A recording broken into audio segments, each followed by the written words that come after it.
Bismillahirrahmanirrahim. Assalamualaikum warahmatullahi wabarakatuh. Selamat datang kembali di Fakta Sejarah. Yuk kita lanjut lagi kisah dari si Deva yang dituliskan oleh Om Ras. Tapi sebelum kita masuk ke kisahnya, mari kita berdoa dulu. A'udzu bikalimatillahi tammati min syarri ma khalaq. Bismillahirrahmanirrahim. Fil ardi wa fis sama wa huwas samiul alim. Allahumma sholli ala sayyidina Muhammad sallallahu alaihi wasallam. Ini dia bagian berikutnya, Deva si anak dukun.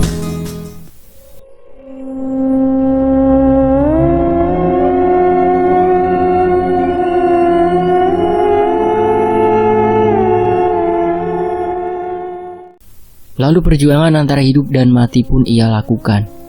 Ular yang hanya berjarak tak sampai 1 meter darinya itu membuat Deva sedikit susah untuk melakukan pergerakan yang akan membuatnya lolos. Sehingga lagi-lagi Deva harus mengurungkan niatnya itu. Untungnya Fahru datang dan mengintip ke bawah rumah. Ia nampak syok saat melihat Deva dalam bahaya. Ya Allah, astaga, ular. Jangan bergerak, Dev, tetap tenang. Aku akan cari sesuatu untuk mengusir ular itu, ujar Fahru sebelum pergi. Dari arah buntu ular, Fahru masuk ke dalam rumah membawa sebuah kayu yang memiliki panjang 1/2 meteran dan seekor anak ayam kecil. Ia memukul-mukul tanah dengan kayu itu berusaha menarik perhatian makhluk melata yang sangat berbisa tersebut agar menjauhi Deva. Ditambah suara anak ayam yang mencari induknya itu seperti mampu membuat si ular beralih fokus dan berbalik ke arah Fahru. Saat ular itu merayap ke arahnya, Fahru segera mundur dan melemparkan anak ayam tersebut ke arah si ular. Cepat keluar, Dev, ujar Fahru. Dengan jantung yang berdedak tak karuan, Deva segera keluar. Baju putihnya menjadi sangat kotor terkena tanah. Kamu gak apa-apa kan? Tanya Fahru menghampiri Deva. Gak apa-apa. Untung aku sadar tadi saat ular itu mendekat. Kalau tidak, mungkin sekarang aku sudah pindah alam, jawab Deva. Tapi kamu tadi itu melakukan hal yang tepat, Dev. Dengan tidak bergerak seperti tadi, maka ular juga akan diam, ujar Fahru. Tapi anak ayammu? Gak apa-apa, itu sisa dari ayam-ayam yang mati diracun oleh pula. Induknya juga sudah mati, Dev. Cuma tinggal dia seekor saja. Apakah selama kalian meminta tolong ke orang-orang itu, mereka gak pernah ngasih tahu kalau benda-benda ini ditanam di sini? Tanya Deva memperlihatkan bungkusan kain putih mirip kain kafan tersebut. Fahru menggeleng. Gak pernah, Dev. Tolong beri aku segenggam beras dan jarum atau paku sebelum aku membuka simbol kain ini, ujar Deva yang segera disetujui oleh Fahru. Sesaat kemudian, Fahru keluar lagi dengan membawa semangkuk beras dan paku yang sudah berkarat. Ini, Deva mengambil 7 butir beras yang masih utuh tak patah atau rusak, lalu membungkusnya dengan plastik hitam. Sementara pakunya ia letakkan di sela-sela jarinya. Perlahan-lahan Deva mulai membuka pengikat bungkusan kain tersebut. Di dalamnya ada sebuah foto yang tergulung dan diikat dengan benang hitam dan rambut. Juga ada beberapa beling dan paku yang sudah berkarat di dalamnya. Sementara di bungkusan yang terdapat di setiap tiap tadi ada beling tulang hewan yang tidak diketahui serta semacam taring di dalam bungkusannya. Pelan-pelan Deva membuka gulungan foto yang memperlihatkan foto kakak Fahru dengan bagian kepala yang sudah terkikis. Dari dalam rumah tak lagi terdengar suara tertawa ataupun teriakan yang membuat Fahru merasa khawatir. Namun saat ia masuk, kakaknya sudah tak sadarkan diri. Fahru yang begitu amat panik seketika berteriak-teriak memanggil nama kakaknya. Ia sangat takut kalau sesuatu yang buruk terjadi pada kakaknya saat itu. Sekitar hampir 30 menitan, kakak Fahru sudah mulai siuman. Ia nampak sangat lemas sekali. Kak, panggil Deva seraya menyisir rambut yang menutupi bagian wajah perempuan tersebut. Lepaskan pasungannya, Ru. Sepertinya kakakmu sudah mulai sadar, ujar Deva. Setelah pasungannya dilepaskan, Fahru dibantu Deva langsung mengangkat tubuh si kakak ke dekat jendela. Perempuan itu masih nampak bingung dan tak mau bicara. Ambil air dan kain bersih, Ru, suruh Deva. Sementara itu Triana sudah berdiri di sampingnya. Semakin rumit kasus yang kita tangani, maka semakin besar bahaya untukmu, untuk kita, ucap Triana. Lalu untuk masalah kakaknya Faru ini bagaimana menurutmu? Tanya Deva. Kalau sampai si pengirim tahu, mungkin dia akan kembali mengirimkan sesuatu yang lebih dahsyat lagi. Deva terdiam. Ia menghela nafas berat beberapa kali.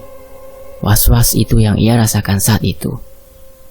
Aku tahu kau takut, Dev, tapi andai kau mau, kita pasti bisa, ucap Triana lagi. Aku takut gagal, Tri. Apa yang akan terjadi padaku kalau sampai kita gagal? Triana terdiam sebelum ia menjawab pertanyaan Deva. Faru sudah datang membawa seember air dan kain baju. Deva membantu membersihkan bagian wajah si kakak sementara Faru membersihkan bagian tangan dan kaki. Deva tertegun melihat wajah kakak Faru yang sangat cantik tersebut. Pantas saja, gumamnya pelan. Apa Dev? Tanya Faru. Kakakmu cantik sekali, Ru. Ini masih dalam keadaan begini. Dulu dia cantik sekali, Dev. Berkali-kali lipat dari yang kau lihat sekarang, ujar Faru. Kakak mau makan? Tanya Faru. Perempuan itu mengerutkan keningnya menatap Faru. Namun belum juga ia mau berbicara. Ru, nanti malam aku akan kemari lagi. Aku akan pulang untuk menyiapkan segala sesuatunya, ujar Deva seraya beranjak dari duduknya. Iya Dev, aku akan tunggu. Semoga saja berkat bantuanmu kakakku bisa kembali sembuh, ucap Faru. Bukan aku, Ru, tapi Tuhan. Aku cuma perantara, kata Deva dengan jari yang menunjuk ke atas sambil tersenyum. Malam pun tiba. Malam itu Deva terlebih dulu memandikan kerisnya dengan air bunga 7 rupa. Keris itu terasa hangat begitu menyentuh air. Deva dapat merasakan bagaimana rasa hangat tersebut naik menjalar ke bagian lengannya. Selesai memandikan kerisnya, Deva langsung memberikan wangian dan minyak likat baburi. Warna kuningnya nampak bersinar. Deva menarik nafasnya, meyakinkan diri kalau dia pasti bisa melakukan tugasnya itu. Kau siap, Dev? Tanya Triana. Ya, aku sudah siap, jawab Deva mantap. Kalau begitu, ayo kita pergi sebelum terlambat, ajak Triana. Deva mengenakan jaket tebalnya dan topi. Bunda, Dev pergi ke rumah Faru dulu ya, Bun. Ada beberapa tugas yang harus Dev selesaikan malam ini, pamit Deva. Loh, malam-malam begini, Dev? Di luar gerimis loh, ujar ayahnya. Iya ya, aku naik motor kok, lagian gak hujan, jadi gak apa, jawab Deva. Ya sudah, hati-hati ya, pulangnya jangan larut malam. Ih, kenapa kamu izinin sih, ujar ibunya yang masih terdengar jelas oleh Deva. Kan nyelesain tugasnya itu, gak apa-apalah. Deva melaju di kegelapan malam dengan motor milik ayahnya. Sesampainya di rumah Faru, terlihat Faru langsung membukakan pintu sambil tersenyum ke arah Deva. Deva memasukkan kerisnya ke dalam jaket, lalu berjalan ke arah pintu rumah Faru. Bagaimana keadaan kakakmu? Sudah mulai ngomong tadi sedikit-sedikit, Dev. Orang tuaku senang sekali, Dev. Makasih ya. Lanjut Faru lagi. Syukurlah kalau gitu, ucap Deva. Deva melangkah masuk, mendekati kakaknya Faru. Triana menatapnya dengan tajam dari ujung rambut sampai kaki. Kau siap, Dev? Deva mengangguk, lalu mengeluarkan kerisnya dari dalam jaket. Deva menyentuhkan ujung keris itu ke bagian kepala, dahi, tangan, dan kaki si kakak, lalu meletakkan keris itu di lantai. Sama seperti dulu, keris tersebut berdiri dan berputar-putar dengan sendirinya. Semakin lama putarannya semakin kencang, membuat Faru dan orang tuanya kagum sekaligus tak percaya dengan apa yang mereka lihat. Karena dari sebagian orang yang pernah mereka mintai tolong, belum ada yang seperti ini. Saat keris itu terjatuh, tubuh Deva tiba-tiba seperti orang kaget. Dan untuk beberapa saat kemudian Deva mulai meracau dengan bahasa yang aneh. Deva juga mengangkat tangannya di atas tubuh si kakak. Tiba-tiba, tangan Deva terhenti di bagian leher. Dan entah bagaimana setelah ia meletakkan keris itu di bagian leher si kakak, sesuatu keluar. Lalu tangan Deva kembali menari-nari di atas tubuh perempuan tersebut. Hampir setengah jam Deva melakukan hal yang sama dan berulang-ulang sampai semua benda aneh itu keluar. Besok cari Mayang, kain hitam, bunga 7 rupa dan wewangian. Salah satunya adalah minyak likat baburi, ujar Deva tanpa menoleh pada Fahru dan orang tuanya. Baik Dev, besok akan aku sediakan, kata Fahru cepat. Lalu beberapa saat kemudian, tubuh Deva mulai melemas dan ambruk seketika. Fahru dan orang tuanya langsung mendekat ke arah Deva untuk membangunkannya. Dan saat mata mereka tertuju pada benda aneh yang diambil dari beberapa bagian tubuh si kakak tadi, mereka ternganga seolah-olah tak percaya. Kuku, gigi, ujar Fahru bergidik. Deva terbatuk, mulut dan hidungnya mengeluarkan darah segar. Nah, kamu tak apa-apakah? Berdarah ini? Tanya ayahnya Fahru terbata-bata dengan bahasa Indonesia yang seadanya.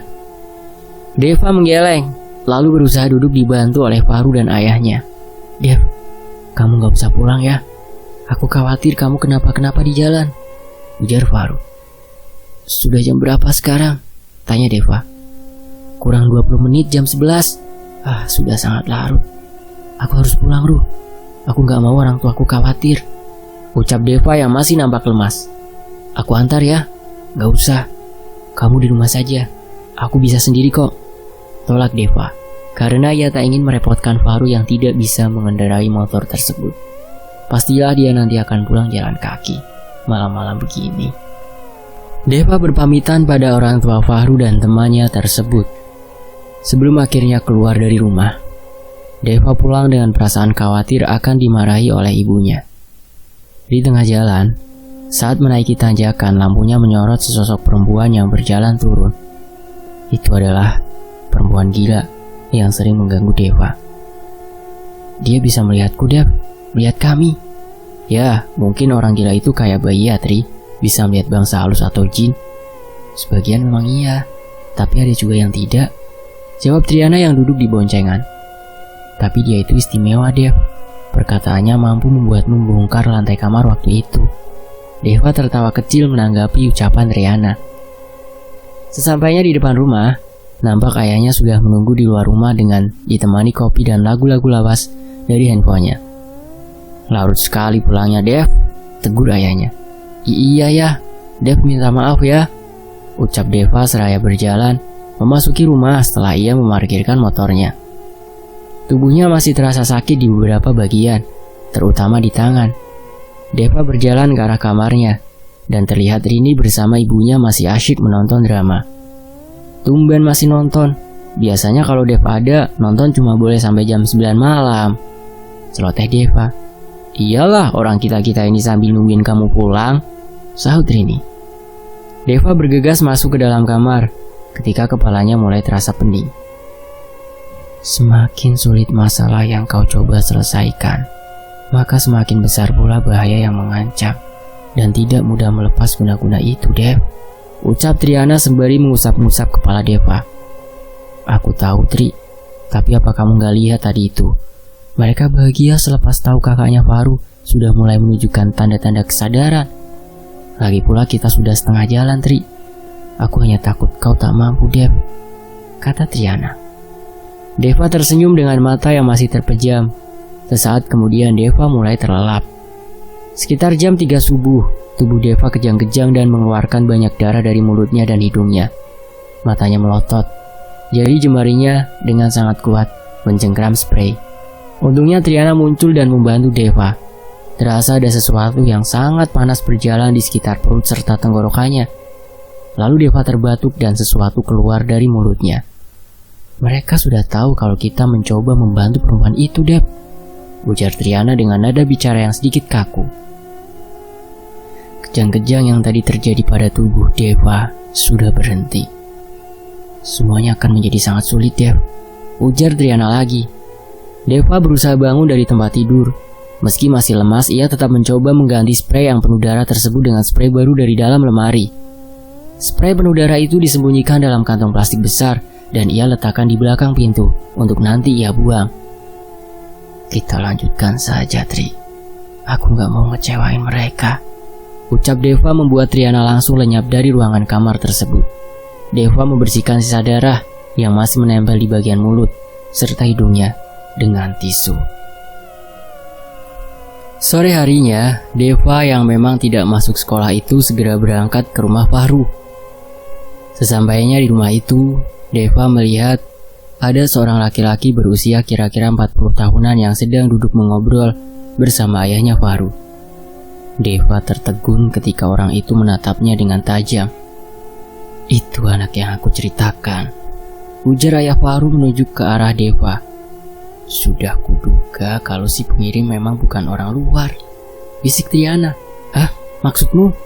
Triana menarik tangan Deva untuk segera menjauh, karena rupanya Fahru masih belum pulang. "Mau kemana, nak?"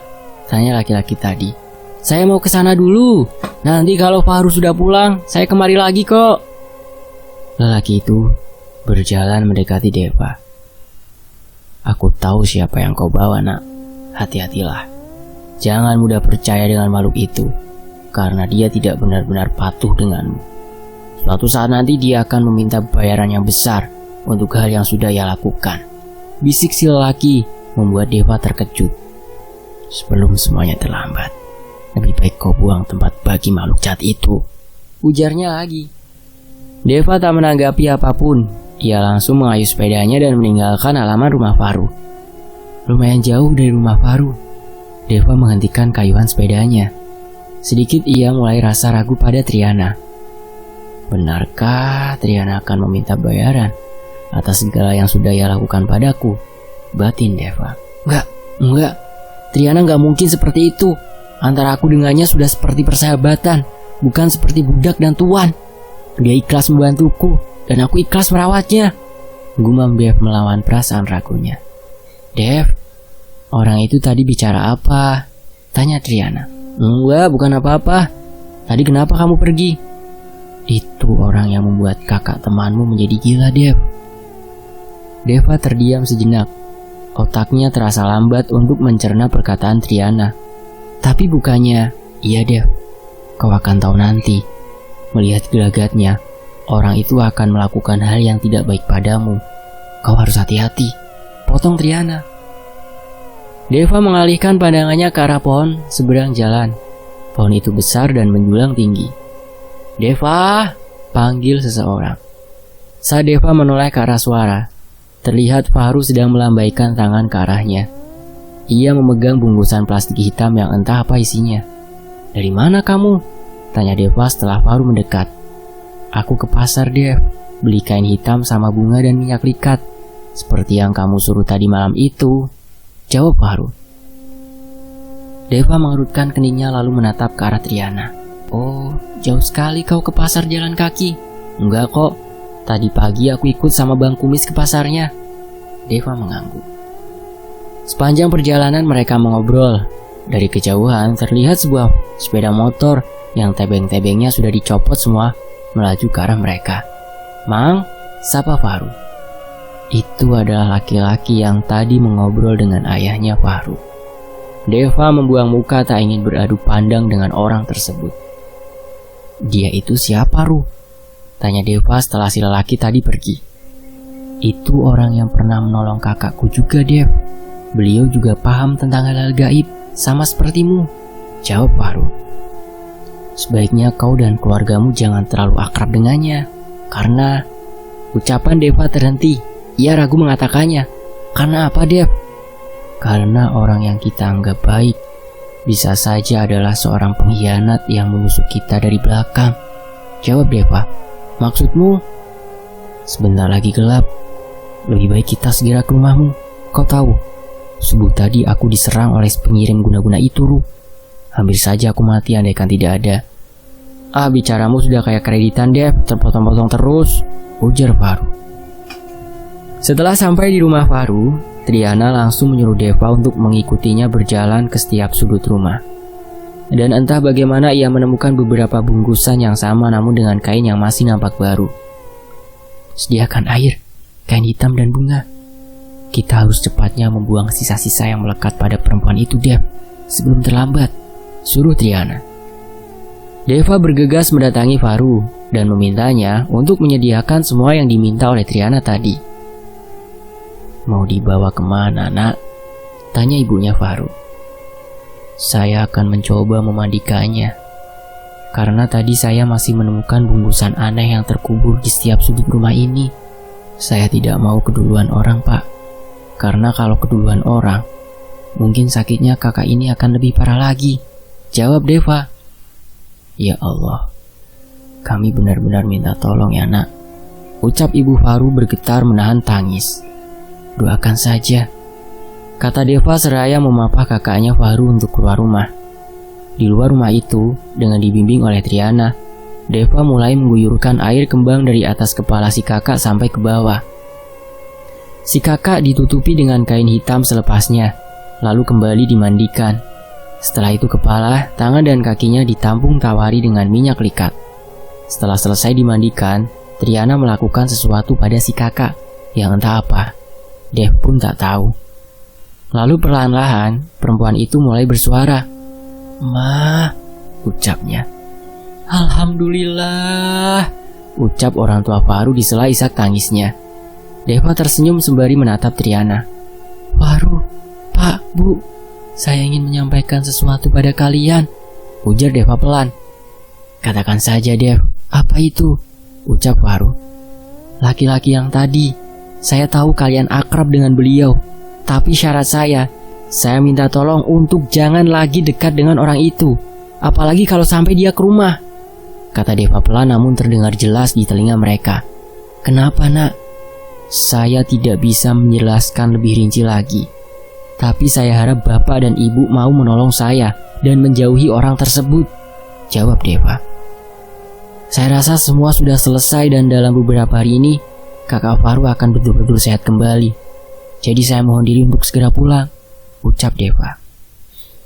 Mendengar Deva yang ingin segera pulang, ibunya Faru mendekat. Ia memegang erat tangan Deva dan dengan tiba-tiba langsung menciumi tangan Dev, membuat Deva kaget dan refleks menarik tangannya. Jangan Bu, saya juga manusia biasa kok, gak perlu begini, kata Deva. Tidak ada kata-kata yang bisa menggambarkan rasa terima kasih ibu pada anak Dev. Kalau bisa, ibu ingin sekali mengangkat anak Dev ini jadi anak ibu, ucap ibunya Faru tersenyum. Deva tersenyum dan menatap Faru yang juga ikut tersenyum. Terima kasih Bu, saya senang sekali mendengarnya, ucap Deva. Lalu setelah itu Deva pun pamit untuk pulang.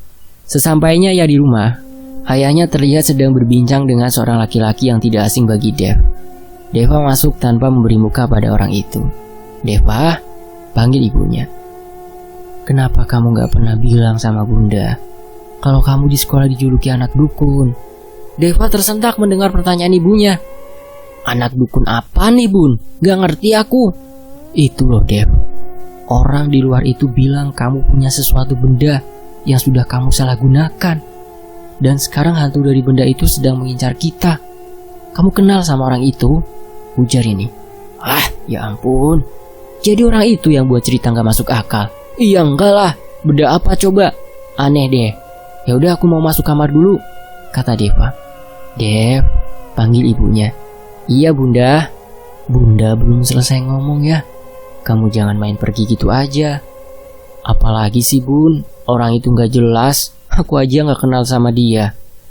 Udah deh, males aku ditanyain hal yang aneh gini, ujar Deva sebelum menjauh. Rini dukung Deva Bun. Lagian masa Bunda main percaya aja apa yang dikatakan orang itu? Nih, Rini kasih tahu. Deva itu kan cita-citanya mau jadi detektif. Terus dia juga sering baca-baca buku detektif dengan kasus-kasus rumit. Ya wajar lah kalau dia bisa memecahkan kasus uang hilang di sekolah. Lagian Bunda kan tahu, Deva itu sama kayak ayah. Mana percaya mereka sama hal gaib, ujar ini. Dev, kamu gak ada nyimpan benda-benda aneh kan? Tanya ayahnya saat mereka sedang sarapan. Lebih baik ayah cek aja di kamar. Atau nih di tas Dev, ada gak barang anehnya? Rinda tersenyum menatap Deva. Iya, ayah percaya sama Deva. Tapi ingat ya Dev, jangan salah gunakan kepercayaan ayah dan Bunda untuk hal-hal yang bisa merugikan diri kamu, kata ayahnya lembut. Iya ayah, ucap Deva. Kamu bawa-bawa tas itu mau kemana Dev? Tanya Rini. Aku mau jalan-jalan ke pasarin, mau beli buku. Mau ikut gak? Boleh tuh. Bentar ya, aku ganti baju dulu. Fani juga mau ikut, rengek Fani. Kamu jalan-jalan sama ayah dan Bunda aja ya. Nanti kita beli buah-buahan, bujuk ibunya. Singkat cerita, seminggu setelah hari itu, Deva dan Rini dikagetkan dengan kedatangan ayahnya bersama dengan beberapa orang berpakaian rapi. "Dev, ayahmu bawa donatur besar ke sekolah kita. Ku dengar mereka akan buat perpustakaan dan gerbang sekolah. Keren," ujar Faru. Deva mengerutkan alisnya. "Kok ayahku gak pernah cerita apa-apa ya?" gumam Deva. "Ayahku gak pernah cerita?" tanya Rini dan Deva saat ayahnya sedang asik menonton film zombie. "Gak apa-apa," jawab ayahnya sambil tersenyum. "Iya ya, mulai main rahasia-rahasiaan," cetus Rini. "Sudah hampir jam 9. Kalian tidur Gi. Besok kan kita mau ke kota. Ayah mau beli tenaga surya biar gak tiap hari beli bensin," ujar ayahnya. Deva dan Rini tersenyum-senyum saat berjalan ke arah kamar masing-masing. Sementara itu, kakaknya Faru sudah benar-benar sembuh dari guna-guna yang sempat membuatnya gila. Kini dia sudah jadi lebih baik. Tubuhnya yang dulu kurus kini kian hari sudah mulai berisi. Dan laki-laki berusia 40 tahunan yang tak disebutkan namanya itu sudah tak pernah lagi muncul. Kata ayahnya Faru, menurut kabar yang dia dengar, orang itu sudah pindah ke tempat lain setelah sebelumnya dia jatuh sakit yang lumayan parah. Dan kisah ini selesai. Terima kasih Om Ras dan terima kasih buat teman-teman yang udah mau menyimak kisah ini di sini. Saya pamit undur diri. Wassalamualaikum warahmatullahi wabarakatuh. Tetap di Fakta Sejarah.